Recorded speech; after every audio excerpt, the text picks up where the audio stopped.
miles an hour, and then I hammerhead out of that. Yeah. And most people say, well, you can't draw any kind of a line. Well, I'm not pulling 4 or 5 Gs there. I will almost fly it into the, I'll bump it, and then I will fly it in at about 3-something G, and then I can still get a hard stop because you're off the main part of the G, and I can bump it to the line, and I've still got several 100-foot upline. Yeah. And so I've got it to the point where it looks like it's a normal hammerhead, but the reality is it's a low-speed hammerhead, and it still scores just fine. So we have limits, but then we have pilot technique that can adapt to unknown sequences and other types of lines. So how do you what are you doing within the envelope but not using the whole envelope because it's better pilot technique? Yeah, I mean, there's a number of maneuvers.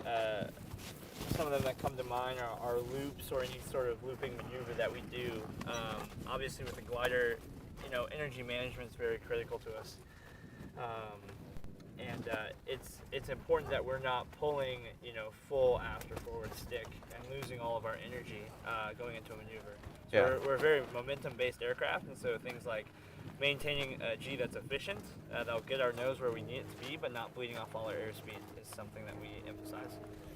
We did lose connectivity for a few minutes. Okay. But we're back on. We're all right, live. great. So if anybody is on and can't figure out why they didn't hear anything on the last flight, is because we didn't have internet for a moment. Okay, our apologies for that. Windy conditions out here. This, I believe, is Justin Hickson in intermediate? Nope, it's not. Okay. Stand by. I see a 40. Oh, it's still primary. Okay. 45 up in cap. Oh, this is Aerobatic. Okay, so Adro is coming in here into the 45, the 1/2 turn spin. Primary competitor Aerobatic out of Gulf Shores. There's that spin. We see that push as well. I didn't think it was quite loud enough to be Justin's airplane. So. Step here we go. I believe into the half Cuban. Set that 45-degree down line, rolling back upright, drawing another line briefly before pulling out. Ready for this next figure. As it goes up to loop. High G on the front end when the speed is high, letting it float over the top, and making a nice rounded figure on the backside. About 180-degree competition turn, again, not your standard coordinated turn.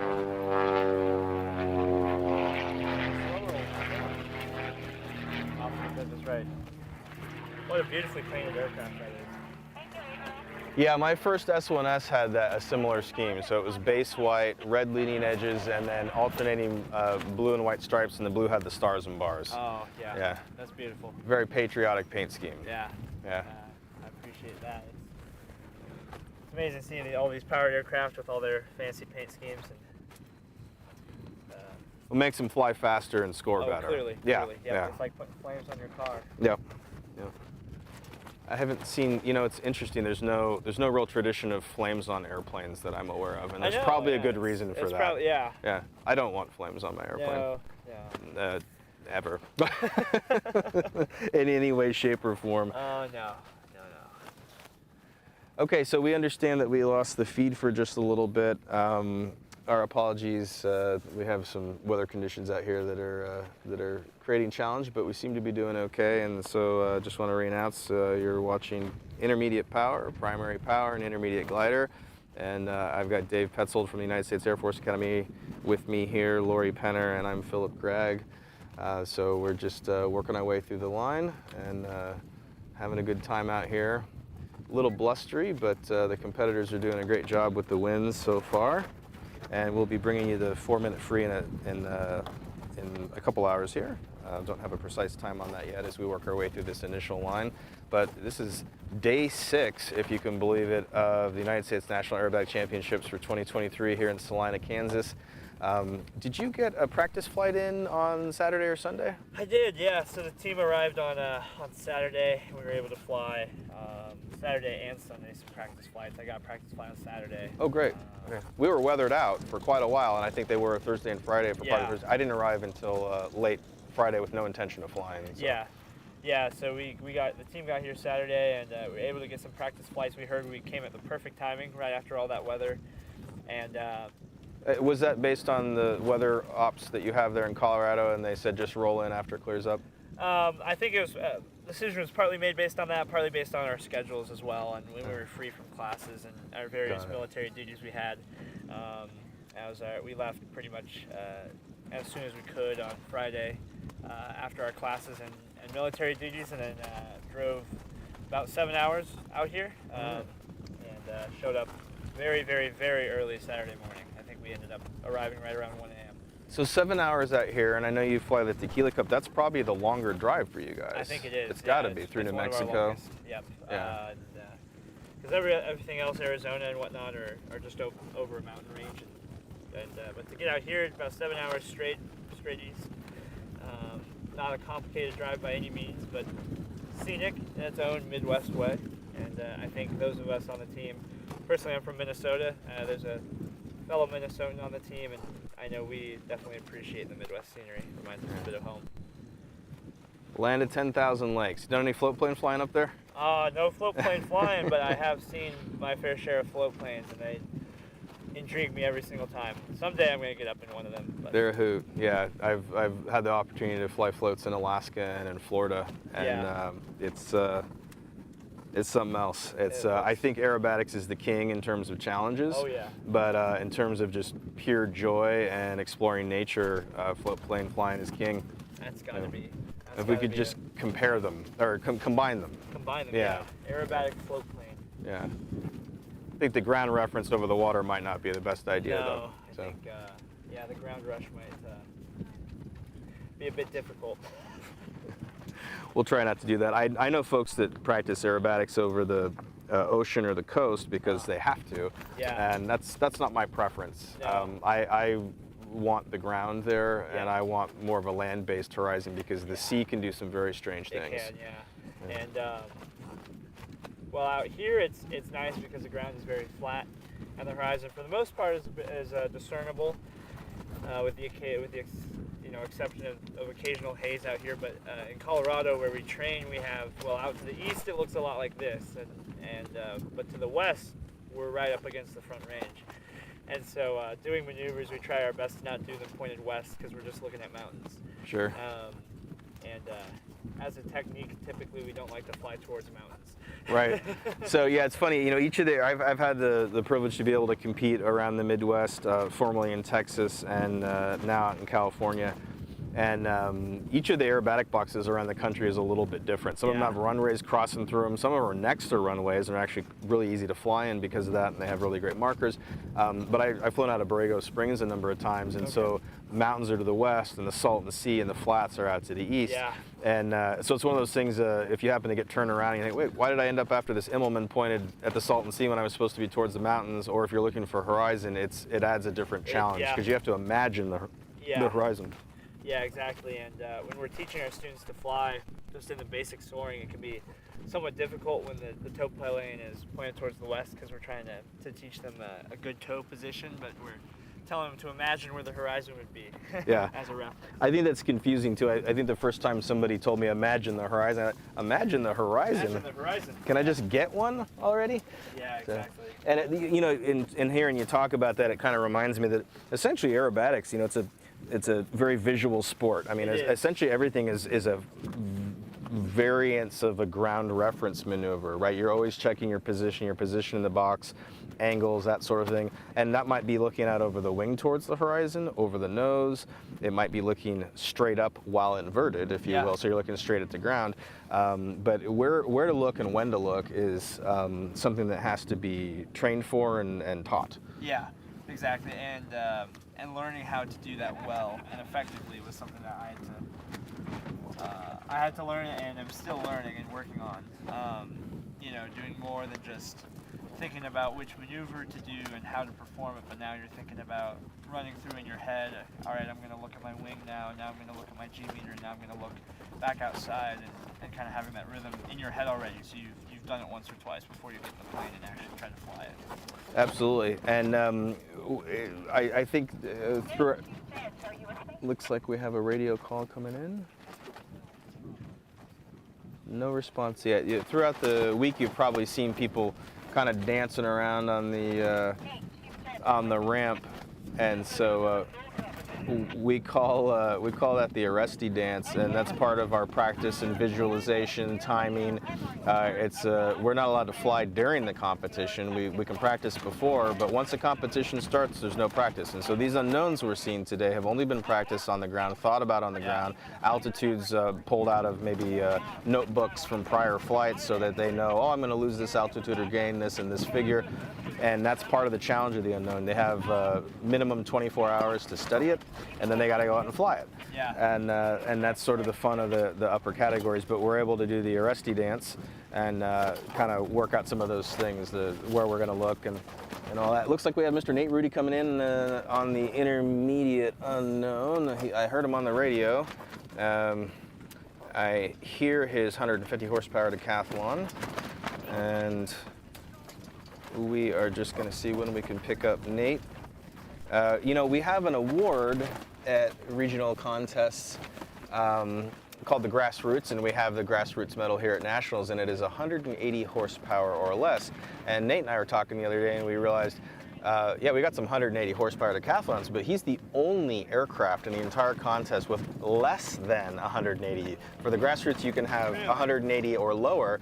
Everyone else is 180 in that category of the Grassroots for the medal, but he's the only one with 150. And I said, well, maybe we need to create a double Grassroots award because you have less horsepower than anybody. And he's not flying primary or sportsman. He is flying that beautiful 150 horsepower decathlon in intermediate, and so that's a little unusual, but he's a very capable, competent UND grad, now flies for a major airline and helps operate a flight school as well. So all around nice guy, and just adds to the cadre of great people flying intermediate. But so I guess we'll cast the double Grassroots award, and he can win it in perpetuity, because I actually can't think of the last time we had another less than 180 horsepower aircraft at Nationals. And it's in the database, I'm sure it's there. But we did have a couple cool airplanes flown around the country. We had some in lower categories, which you don't typically see, a number of 7 KCABs. There was even a couple 7 ECAs that were flown, and somebody finally flew an Aerobat in primary up at the NorCal contest. I didn't get to see it, but something that we don't see typically is exciting. One year at Nationals, a Stearman flew, sportsman, and I think he had to take 2 or 3 breaks. But I'll tell you, even the Unlimited guys were standing out watching him fly. Oh, yeah. That was back in Denison around 2009, and that was a stock Stearman. So he had to climb and climb and climb and climb and climb. He's losing altitude on every figure, but it was just awesome. And it was very safe, it was all very planned out, but because of the altitude use, he had to go take a break and climb back up again. So Nate's coming around here, I think, over our head, setting up for a box entry. This is the pilot's time to make an assessment of the winds. He's been thinking about winds. He's been watching his competitors, as do all the competitors, thinking about where he wants to do box placement. And I think one of the things that happens to us in competitions is we look at the wind and we go, it's not that bad, and then you get in the box, you're like, whoa. It's way worse than I thought it was going to be. Yeah, so maybe taking that extra time, he's figuring out his strategy here, because this is a competition after all. So it's the figures, it's the placement, it's dealing with the wind, dealing with the potentially adverse situations that are handed to you, and so he's thinking about winning this flight. He's trying to do his best, and wind is the big X factor here, if you will, this day. I was thinking, I can think of another aircraft that has less than 180 horsepower. I think we have a whole fleet of them over there on the west. All of our gliders. I think it has to be a powered airplane. Yeah. Are there special, we have the ACA and the biplane and the Grassroots awards. Is there a special glider? I don't think so. I don't think there is. We got to think about that. Okay, that prop is howling and he's pulling into the avalanche. Those fixed pitch props really make a cool noise when they get spun up and into that snap roll there, and coming around into the loop, setting up for figure 2, the half square. There's that growl again as he gets his airspeed up, quarter roll on the upline. He's going to push level and set up for the 1 1/4 spin. This will be to the pilot's right, so he can exit right towards the judges. And apologies if we have any background noise popping up with the wind gusts we're getting on down here. We're doing our best to give you the cleanest stream that we can, but Mother Nature gets to vote too. So now we're into figure 4, the P-loop pull vertical, and now he's going to draw a 3/4 loop.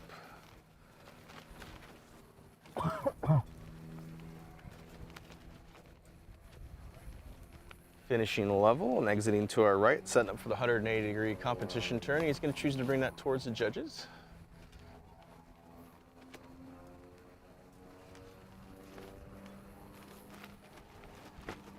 Next figure is a pull to the 45, and he does not have the airspeed and or position that he wants, so he's taking a break.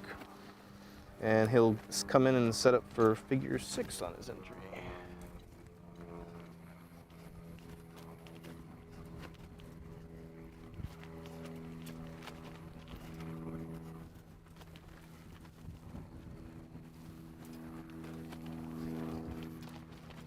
So we saw the wing legs for the break, and I think he's climbing for altitude, but he's literally got his nose turned into the wind, and from our perspective, he is barely moving. Not quite as dramatic as what the glider did earlier, but I would estimate that ground speed is probably half of the 1G stall speed. So he's still got the airspeed to fly, which is why he's flying, but the ground speed is something entirely different. It would not be a good day to do a cross country at that airspeed in that aircraft. No, that would take quite a while. Yeah. So we're, you know, if you're listening and you're not a pilot yet, come on out, get your license, then do some aerobatics after you have your license. We have to think about a lot of different speeds. We have to think about the influence of the thickness of the air, or the thinness of the air, sometimes called density altitude, and how that influences the performance of the propeller, wing, and motor. It's basically the density of the molecules, if you will. It's based on your temperature and your elevation. And looks like he's diving into the box, and we have to worry about ground speeds and air speeds, and so that was sort of a demonstration there of those relative things. So he's wagging in, he's got his airspeed up, and he's going to pull to the 45 and do the half roll. He's adjusted his position, his altitude, and his airspeed, and that's typically why people would take a break. And now into the half loop, and coming around that half loop, setting up for the 45-204 hesitation roll. Let's look for that hesitation roll, showing that it's the top side of the ring, so he's rolling to the right, and into the 5/8 loop.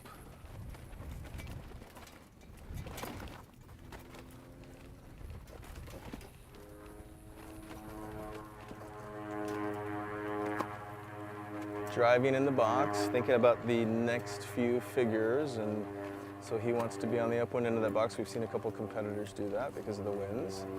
Pulling vertical, quarter roll up, and into the hammerhead turn. Probably not coming up on the camera, but we're watching a lot of drift up there right now. Nothing that the pilot can do about that in that particular configuration. And pulling to the vertical for the Humpty Bump. Half loop on top. Bringing it around, facing the top of the wing back towards that judges. I'm sure we're getting a great view of this on the video here. I'm watching him with the Mark I eyeball, but the video's looking great there. Nice sunlight reflecting off that paint scheme as he comes down here, setting up for figure 11, the wedge. You can see that traditional decathlon paint scheme, kind of a dramatic aerobatic striping pattern that we like to make our airplanes look a little sportier, because I think we make it think that they'll fly a little faster. 2/4 hesitation roll on the 45 down of the wedge, and setting up for figure 12, which is the Super Immelman, as we've named it here today. The half loop and the 1.5 roll. So let's watch him get around. I know that Nate told me he was a little concerned about having the roll right at the top, but it looks like it worked out for him just fine. So, and that's good, because he'll be flying that next year a bunch, or possibly in his new airplane that he just acquired. So, all right, Nate's out.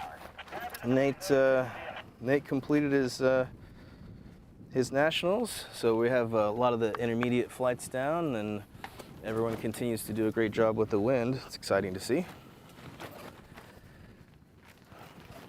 So we were talking about various airspeeds and considerations, and watching Nate do that non-turn. Oh, I had a story. That's what I was thinking about. So I bought my Luscombe just south of Portland in 2004. I went up there in September, And the plan was to fly the first day down to Davis, California. They've got a small field there the University of California Davis owns. Flew in, visited my friend, woke up the next morning, and the winds were about like this. They were pushing at altitude 40 over. And I thought, I am going to have a ground speed that is slower than the cars on the freeway. I am not even going to bother to fly today. And I didn't have a ton of gas. I had just the fuselage tank, which I think is a 12.5 gallon. And you only burn, less than 4.5. But I'm like, this day ain't happening. Yeah. So I just left it tied down and tried again the next day, and that was much better conditions, no wind. But I couldn't handle the psychology of having cars passing me in my Luscombe. And I knew I was going to fight hard to make it, just a couple hundred miles in a whole day. I mean, I was literally going to have a ground speed that was probably 50, 55 miles an hour, have to be landing in those winds.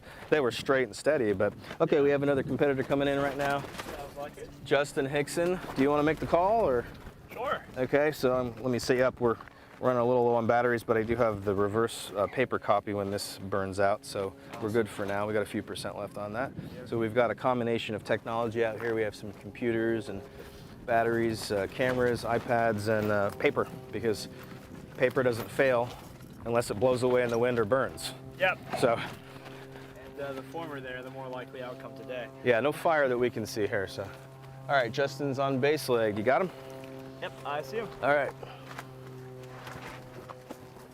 And we have him on the camera feed as well. Awesome.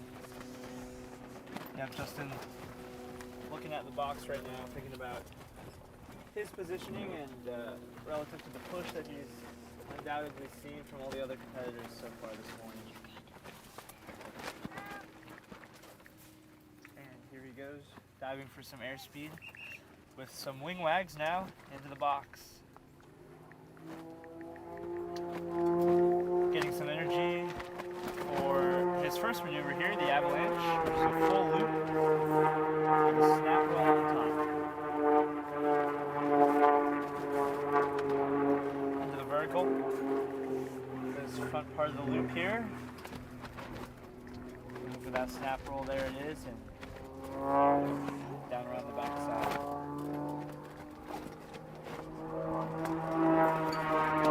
Second figure, this half box on the vertical upline here, quarter roll. And he'll push over and slow his aircraft down for a 1 1/4 competition spin. There goes the nose and the wing at the same time. 1 1/4 turns. Figure 4, a P loop. Pull to the vertical, and then complete the rest of the loop. Can't really tell from the video feed, but yeah, that wind loft it's a bad loop. Yeah, and Justin has the power to make that back part round, but Nate just didn't have the punch. It wasn't his fault. The airplane just couldn't do it. Oh yeah, 180-degree competition turn. Electing to turn away from the judges here, set himself up for figure 6, which is a 45-degree upline with a half roll.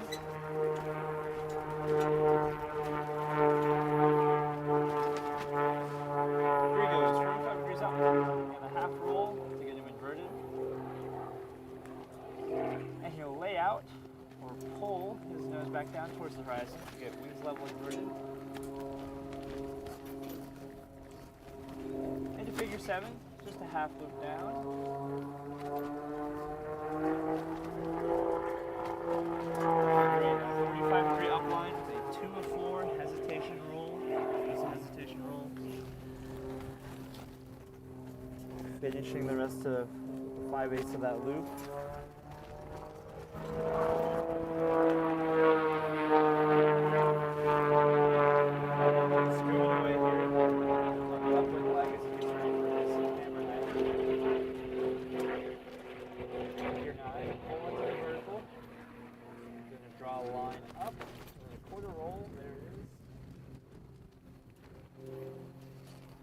Now going to pivot his aircraft with using his rudders. I'm going to draw that vertical down low. Just like that. Next figure is a 50 bump.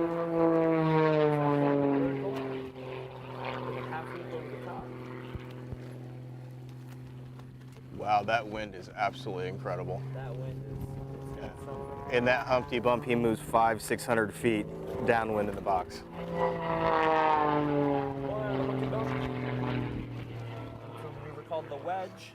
So it looks like a bore wedge. Vertical upline. He's going to pull his plane around to the 45-degree down. And a 2 of 4 hesitation roll. Going out for his last maneuver is super engine. Stream over us. It's a half loop up with a roll and a half on the top. For him to finish. Wings level upright. Awesome job, Justin. Another fellow Minnesotan there from Egan. Yeah, and if this is your first time seeing Justin, you might think that's a Pitts. It's not a Pitts. It's an airplane called the P-Rex, and it was definitely showing its vertical capability today. It is on par with a monoplane. Drawing big, long lines. Of course, with the wind, the wind was getting to vote for a very long period of time. Yeah, that's the biggest displacement on a hammer Humpty Bump I've ever seen. I know, because two big, long lines. And so actually, here's an example of an instance where Nate, the prior pilot, had a lower performing airplane with shorter lines. He was in the vertical longer and less time and got pushed less. Yeah. So he probably had an easier time of box placement and compensating for the wind. Now, the wind displacement's not downgraded in certain maneuvers, but you do have to correct for it in others, so such as the loop. But in those vertical lines, you just have to be vertical. Yep. No real way to wind correct in that vertical line in this wind. So you just got to take it, make sure the airplane's square, and the judges aren't paying attention to that. They're looking at the other elements of the figure. Exactly. So, And thank goodness for that, because on such a high wind day aloft, it would be difficult to wind correct for every maneuver. So. yeah, I wouldn't want to guess how high the winds are up there, but they're no. every knot of that which is forecast in the winds aloft. Yes. Yeah, 40 plus. I think, I think 40 plus was accurate based on what our weather shop was saying and what some of our pilots have been messaging to us this morning. At least 40 knots up there in the box. So. Yeah. Significant. So we don't have SEVA, the international organization, has a wind limit in the box, and they launch weather balloons.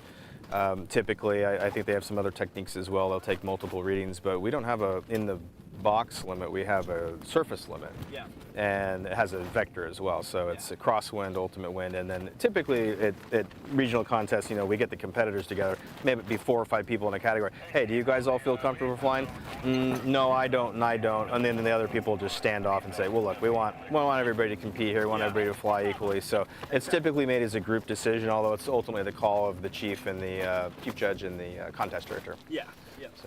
So, but today it looks like ground ops are still okay. And ground ops are still running this morning. Yeah. I left the glider area, and so we were able to launch and land and take off safely.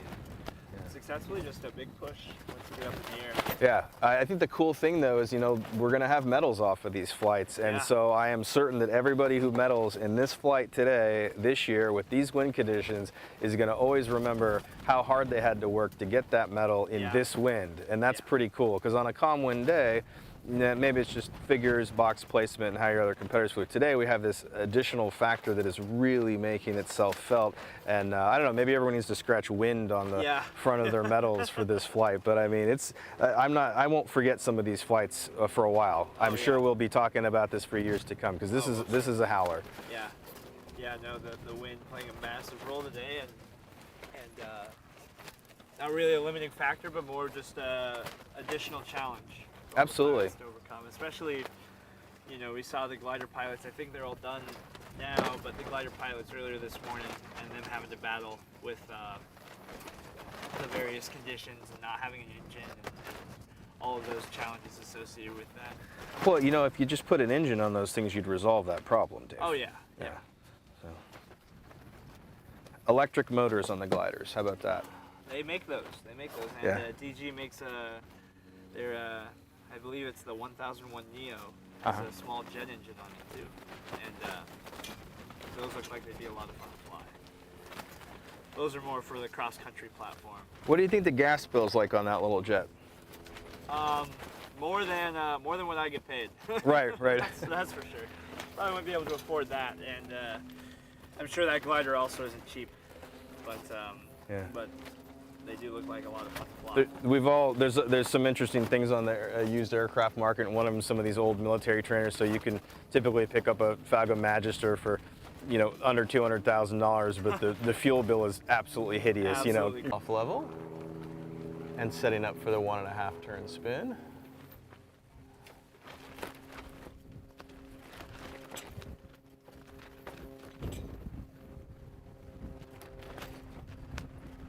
Got her speed up, ready for the looping maneuver. She's gonna bring this around into a 5/8 loop, otherwise known as the half Cuban. Set the 45 down line, roll, line, pull. Checking that airspeed, making sure she's set up for the loop here. High G in the bottom part of this loop when the airspeed's at its highest, keeping that nose moving around. Still pitching, beginning maybe a little bit of a float. Don't have to float quite as much in this high wind because it'll just push her around that loop. And so she's got her pitch rate up, coming in here. You can see that G coming back on as the airspeed increases. And the loop is over. Now she's setting up for the competition at 180.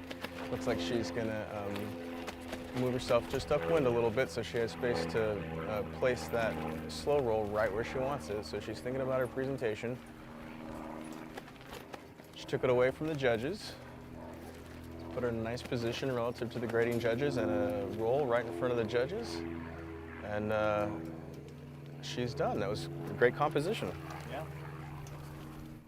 Handled the push really well and really thought about presentation.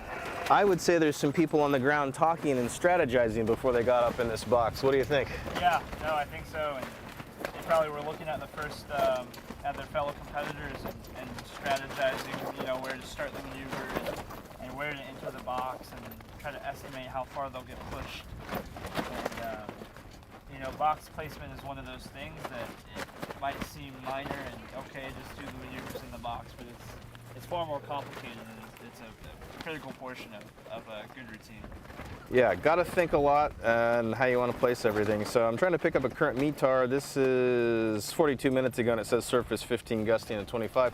I've flown that Tequila Cup contest in Borrego a number of times, and I have to say that this is the first time at a competition that I've had sand in my mouth. Yeah, no, it's definitely a bit windy, definitely kicking up some stuff. We have the hatches battened down though. The judges' tents are blowing in the breeze, and because they have a little bit of a curve, they're generating some lift and trying to pull off the frames. I'm going to move out from under the tent because I think we're probably picking up some popping on the audio. We have clearance into the box. I heard intermediate. Did you hear intermediate? I heard intermediate as well. Oh, James Spaller. Okay, thank you. So we have Mr. James Spaller coming in, and we'll be picking him up on the camera momentarily. I see on our feed coming back from the main computer that the video might be a little bit jumpy, so hopefully you're getting a good stream of this, but in any case, we're recording to tape, so we should be good to go. Forrest just picking James up now on the just picking up James now on the camera, and we'll have that feed for you momentarily. Looking sharp. He's got the diamonds on the bottom, so you see stripes and sometimes stars, but in this case diamond to differentiate the bottom of the aircraft. Looking real sharp today. And Mr. James Spaller from New York. I know friends and family are watching. Got the 3 wing wags, setting up for his third flight, the unknown, in intermediate. And remember that first figure is an avalanche, so he is going to start his looping maneuver with a little more of aggressive pull than you would for a standard loop, and he'll put a snap roll on the top of that. You got to pull a little tighter on these because you have to have the additional energy to initiate the snap roll on the top of the loop, and then it's a challenge to keep that figure round, especially in this wind, but because there's a little bit of distortion from the rolling maneuver. Pulling up now to the half square and a quarter roll on the vertical upline. Now, what we typically see in the higher categories, we have basic loops in primary and sportsman, but as we progress, we start to put rolling elements and snap elements on the tops of the rolls. And so the shape of the loop then can become quite difficult to keep round. So that's one of the challenges that's put in front of the pots today here with this figure. So we're into the 1 1/4 turn spin. He'll take it to the right, and he will finish down and side of the aircraft facing us and pulling out to the right. Into the P loop, pulls vertical. Hold that line long enough for the judges to have a look at it, and then into the 3/4 loop. The next figure will be a comp 180, so let's see which direction he chooses to take that. He wants to be closer to the judges, so he's pulling around in the 180. Setting up now on the x-axis, coming towards the judges, and the next figure is a pull to the 45. Let's see where he chooses to place that.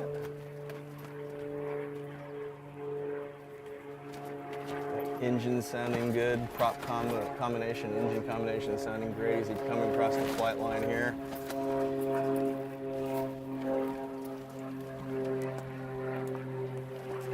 Fighting that wind, he's got his position where he wants it, and he puts the half roll on the 45-degree line, and now he's going to set up for figure 7, which is the half loop down. Flying it into the radius, always a risk of getting it pinched in those strong winds. Coming around after the completion of that to pull to a 45 and the reverse half Cuban to a 4 hesitation roll on the 45 up and into the 5/8 loop.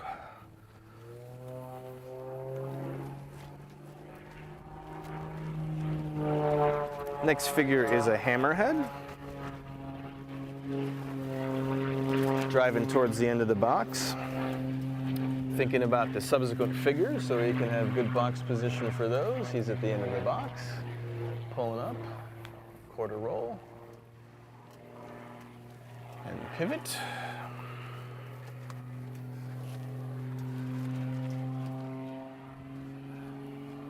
And he's taking that away from the judges, setting up for number 10, the Humpty Bump.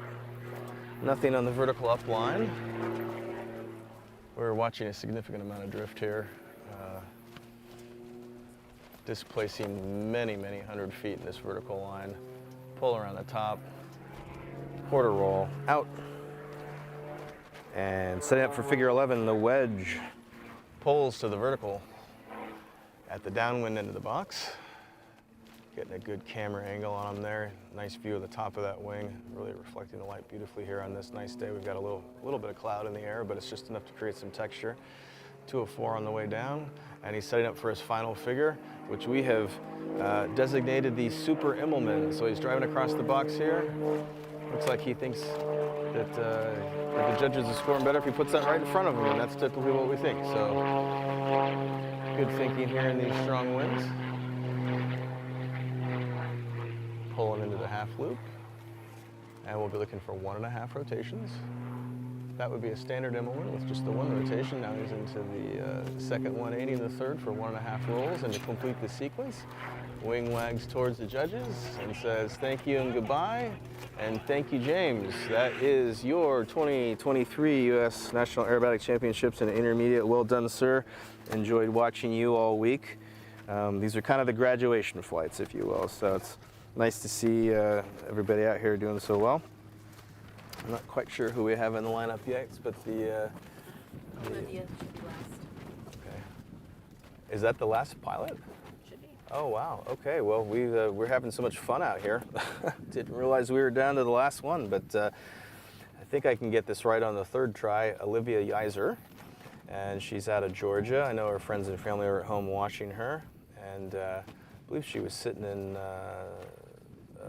3rd or 4th place after 2 flights, so this is going to be a meaningful flight. She's going to be fighting hard to maintain her position and see what she can do about flight medals and standing on the podium here. And again, a reminder, this is the first year that we'll have named a U.S. national champion in the primary category. Prior years, you could get a 1st, 2nd, or 3rd place trophy, and you would have been the winner of the national contest, but the board changed the rules and thought that the primary category, especially with these college programs working so hard and competing so hard against each other, should have a national championship awarded to it. So we've been watching the flights this week of the first primary national aerobatic champion, and with the conclusion of Olivia's flight, we will have that on the record books, and then the scores will be tabulated, and we'll be having a celebration tonight for all the categories. We did flight medals last night. That's always fun, and then we have some of the special awards we talked about. Grassroots, 180 horsepower or less, highest score, biplane, highest score, and the ACA medal to the highest scoring decathlon. And apparently we need a glider award. Yeah. So a lot of fun to be had for the banquet tonight. One of the fun things we get to here at National, some of the regional contests have banquets, some of them don't. Just varies a little bit, so everyone makes a slightly different choice there. But a lot of the contests have really fun banquets, and one of the things we've seen too, if you're just thinking about getting started in competition aerobatics, is some creative trophy making. So I know the trophies at Tequila Cup were actually made by the same guy that makes the NASCAR trophies. I have one of those. It's made out of foam, and it's about 4 inches deep, and it's about 10 inches tall, and it's got a view of saguaros and a sunburst.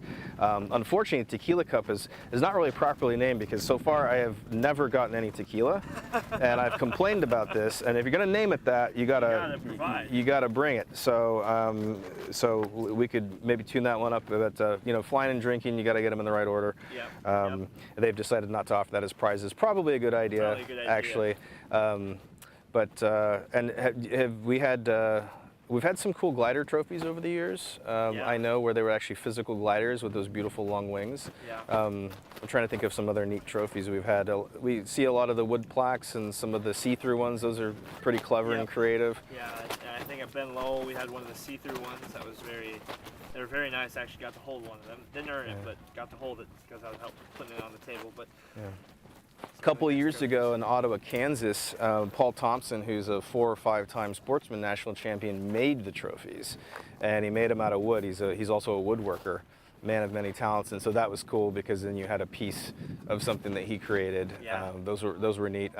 Giles Henderson, I don't know what they did this year, but last year they had the kind of trophy where they had a photographer go around, and so your picture was in the trophy, and it had a slot in it. Yeah, it was like a laser etched plaque, and then everyone got their photo taken, and at the end they slotted the photos in. So that was a nice custom piece. So kind of a fun recognition at the contest for people.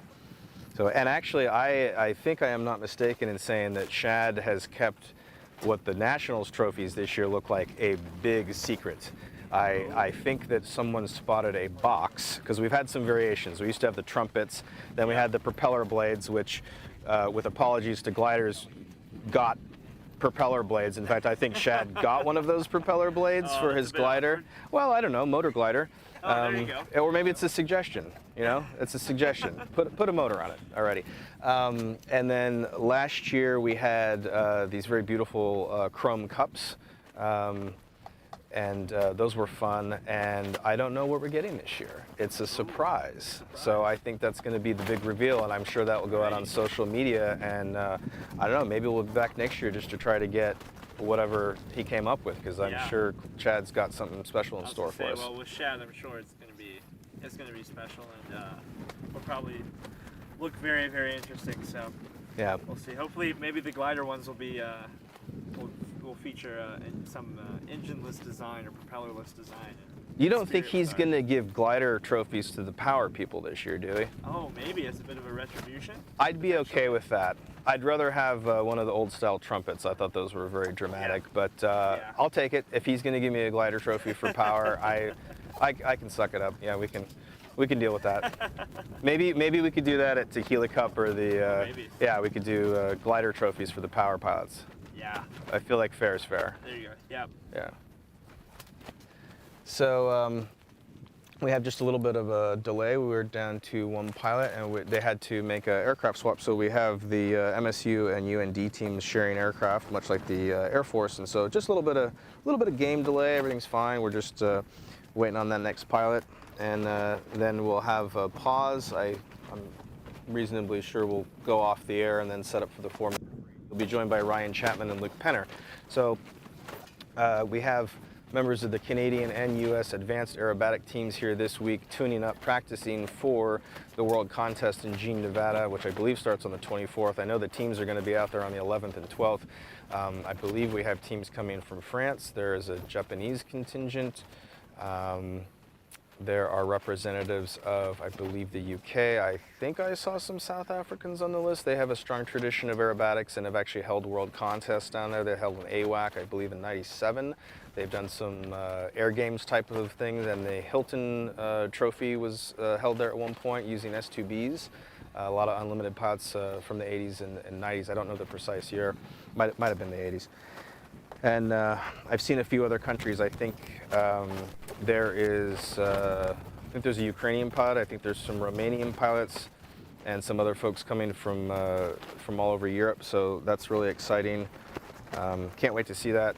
I'm hoping we'll be able to watch some of that on YouTube.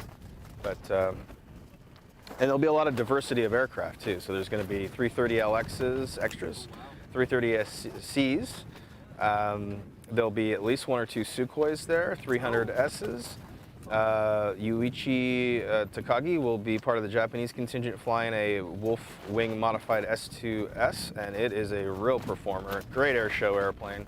Yuichi's out on the west coast of California, but also flies with Endo. I won't attempt his other name, we just call him Endo. But they'll be the Japanese team, and I'm trying to think of what other aircraft. I think we might have some laser derivatives coming to the contest. Wide variety sounds. Yeah, it'll be fun time for aircraft enjoyers such as yourself. Yeah, and the Canadians have the Staudacher that they have here. Okay. So I believe last year Ryan was here in the same Staudacher, and you've seen it in Sportsman being flown by Kelly Fawcett and by Ryan in advance, but they did this awesome vinyl wrap on it. So I think it was white and green before, and they did this incredible Canadian themed wrap on it. I think it's got some maple leaves, it's got some red, it just has really cool graphics on it. So it's very sharp looking. Awesome. Yeah. So Staudacher, there'll be a Panzel, at least one Panzel, because Kyle Collins is flying a Panzel. And so yeah, I'm excited for the diversity of aircraft. Yuichi is going to have the pits, but I've threatened to fly my pits out there, so there's at least one pits on the field. And then I was reminded that Yuichi is going to fly the S2S. Yeah, so it has to be a pits. It's an aerobatic competition. well, you know, the world of advanced and unlimited, and certainly just world competition generally, has really moved a long way with these stiff composite and carbon fiber wings, and the Pitts is such a remarkable trainer, and several of the models are just exquisitely balanced, and so I'm loving mine. I'm going to fly it in intermediate and having flown it in Sportsman, and it very well, but the evolution of the sport has really moved to a different place. So even some of the top airplanes from just a few years ago are outclassed, essentially. They've become legacy, at least within the unlimited category. So, and the repertoire at the international level in SIVA for advanced just keeps getting bigger and bigger. So there's the gap to unlimited is still a huge leap, but it's the performance demands of the advanced sequence and the evolution of the free knowns and the free unknowns, and the K values on the figure selection has just moved the nature of the contest to a totally different place. Yeah.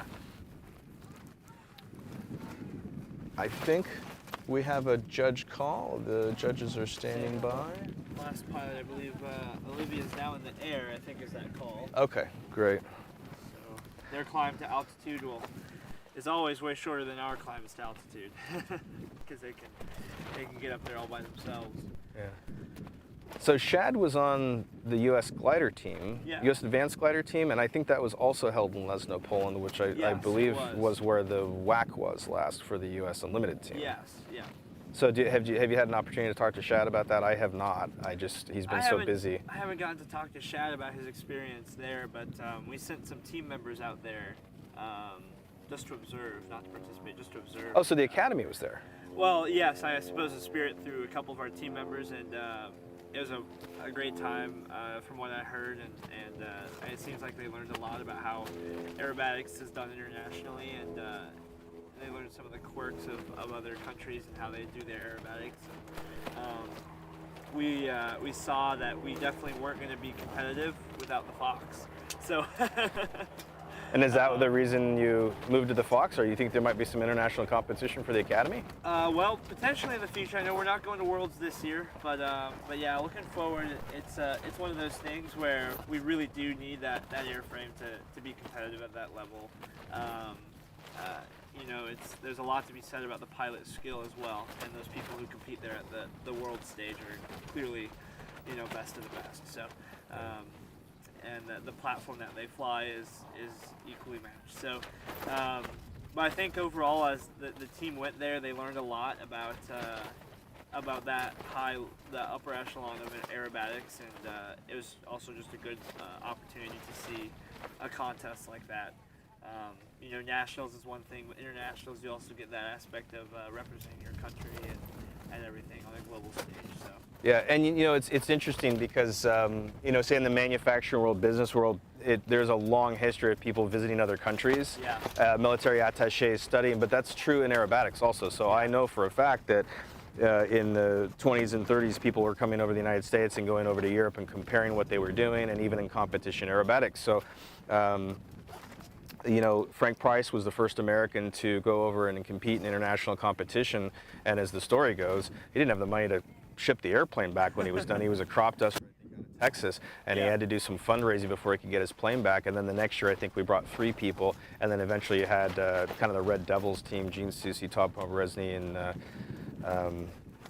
I'm drawing a blank on his name, Gene Soucy, go and win the team trophy, and so that was sort of the heyday of the pits. But there was this cross-fertilization going back and forth between the countries, and hey, what are they doing? I'm like, whoa, they were flying Zlins, and the S1 shows up, and it's so much more dynamic because it's little and it's got that swept wing, and whoa, what's going on here? And then we had the rise of the monoplanes in the early 90s, when John Morrissey was the U.S. Unlimited team trainer, he made 2 different trips to Borky, Russia, and the parts of the U.S. team actually got to fly with the Soviet team.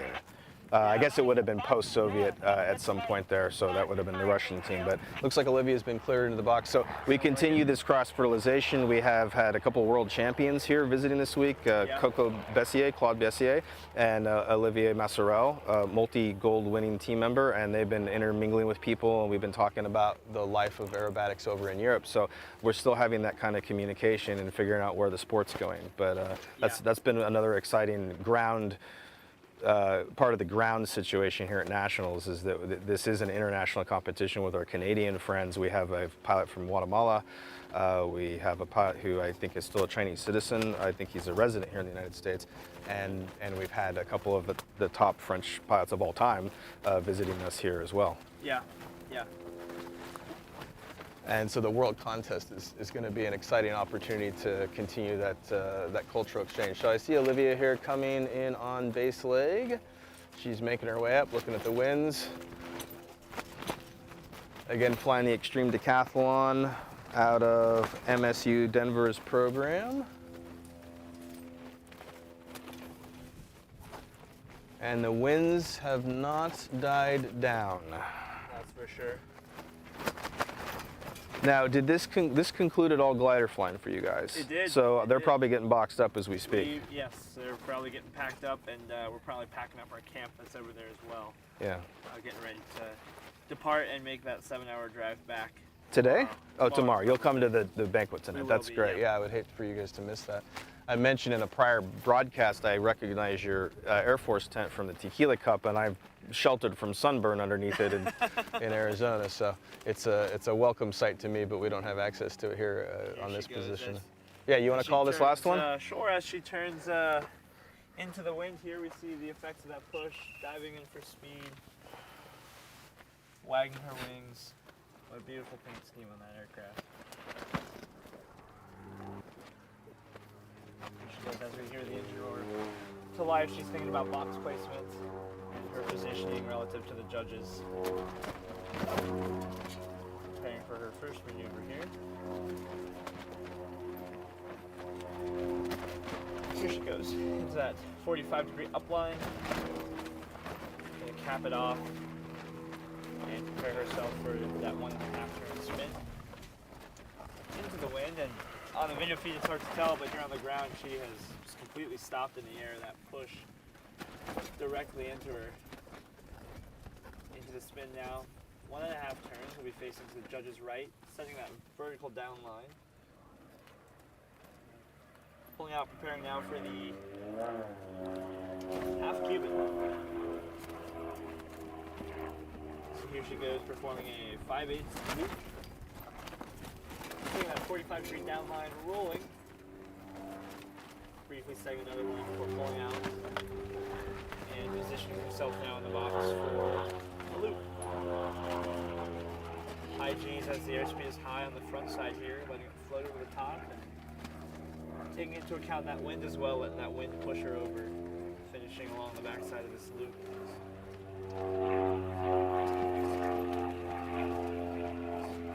Here into the 180-degree competition turn. Not your standard coordinated turn.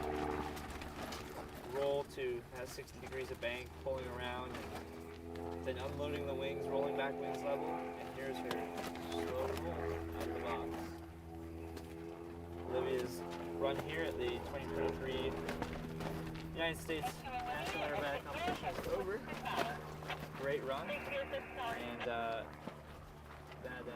push up there has not died down at all. No. So I just got a funny text from one of the intermediate competitors, Nate Rudy, flying the 150 horsepower decathlon. I believe that the unknown sequence exits downwind on the super Immelman, as we called it.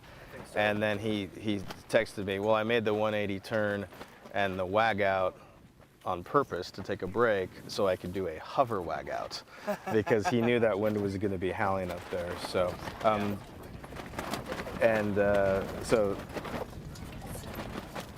okay, so we're ready to conclude?